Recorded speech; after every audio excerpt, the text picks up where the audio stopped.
तारातारिणी मंदिर ओडिशार गंजाम जिलार गोटे पहाड़ उपर अवस्थित जहाँ ब्रह्मपुर ठारू 30 किलोमीटर दूर में रही। हिंदू धर्मर शक्ति स्वरूपिणी देवी तारातारिणी यही मंदिरटी आम देश में विभिन्न शक्तिपीठ मध्य अन्यतम अटे। यही शक्तिपीठ में तारातारिणी रूप में दुई भौणी पूजा पाउछंती।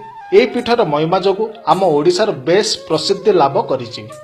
मंदिरर किंबदंती यही मंदिरर इतिहास बहुत आश्चर्यजनक अटे।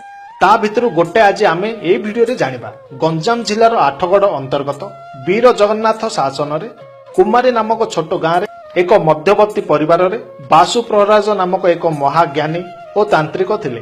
तांकर गोटे भी संतान नथिबा जोगु से दुईटी कन्या को निजर संतान हिसाब रे पालन पोषण करथिले। किंतु दिने हठात समस्तक अज्ञात सार रे गृह त्याग करी से दुईटी संतान चली जाइथिले।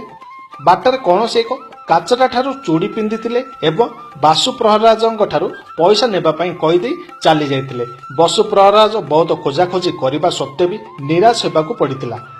दिने रात्रि बासु प्रहराजଙ୍କ स्वप्न रे देवी दुई जण दर्शन दे सबु कथा कहिथिले। बासु प्रहराज यह सबु देखिला परे शेष प्रहर रे एकुटिया तारातारिणी पर्वत उपरकू चली जाइथिले। सेठारे देखिले संताकृति दुईटी शिला। यही शिला दुईटी 100 तोलार तैयारी सुनार पदक उपरे बसिचंती। यह पर बासु प्रहराज विशिष्ट कारीगरों को डकाई विधि अनुसार अक्षय तृतीया दिन मंदिरर निर्माण पई शुभारंभ करथिले। आउ से दिन ठारू मां तारातारिणी पूजा पाइथिले। प्रतिदिन मां को विधि विधान रे पूजा करा जायଥାଏ। जीवन रे थरे एही प्रसिद्ध मंदिर दर्शन निश्चय करबा उचित, कारण भक्तर समस्त मनोकामना मां तारातारिणी पूर्ण करिथांती। एबे जानिबा मंदिरर बलि प्रथा।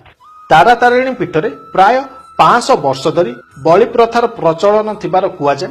वर्षर प्रत्येक मंगलवार आउ संक्रांति रे मां ठारे बहुत संख्यार बलि दिया जाउथला, जाद्वारा पहाड़ उपरे बहु संख्यार बलि देबा जोगु जिबा आसिबा रास्ता रक्त सुअरे लाल हो जाउथला। किंतु वर्तमान एही प्रथा बंद हो जाइछि। एबे मां को आमिष नैवेद्य दिया जाउछि आउ तंबा पात्र रे पौड पाण को मध्य रूप रे मां को अर्पण करा जाए। मुंडन मानसिक निसंतान थिबा व्यक्ति संतान आशा करी आ रोगग्रस्त शिशुर आरोग्य पई बापा मां माने संतानर प्रथम केश मां को पीठरे मुंडन करबा पई मानसिक करंती। मानसिक पूरण हेबा परे एठारे विशेष रूपे चैत्र मासर मंगलवार रे प्रबल भीड़ होइताय। ता सहित प्रत्येक संक्रांति रे भी भीड़ होइताय। मंदिर को जिबाक बेले 969 पाहाच चढ़ी जाई परिबे, किंबा गाड़ी माध्यम रे भी पहाड़ रे बना जाइथिबा रास्ता रे जाई परिबे, किंबा पहाड़ तलरू मंदिर जाए रोप वे व्यवस्था भी अच्छी। जदि आपण मंदिर आ मंदिरर आखपाखर दृश्यर मजा नेबाकू चाहुचंती ताहले निज गाड़ी रे जांतु। आपण को फोटोशूट किंबा सेल्फी नेबा पई बहुत भल भल नेचुरल लुक मिल परिबो। ता सहित रोप वे मजा भी नहीं पारिबे।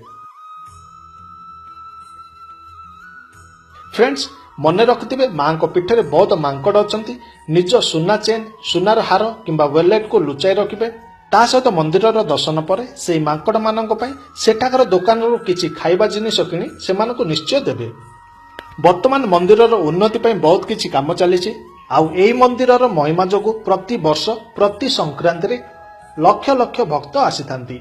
सेथिपई जदि आपनको केबे भी समय मिले ताहले एही मंदिर रे पूजा पाउथुबा मां तारातारिणी दर्शन निश्चय करंतु। ता सहित आपनको रिक्वेस्ट कि एही भिडियोटी को अधिक रु अधिक शेयर करी अन्य मानकु भी एही मंदिरर महिमा विषय रे जणांतु।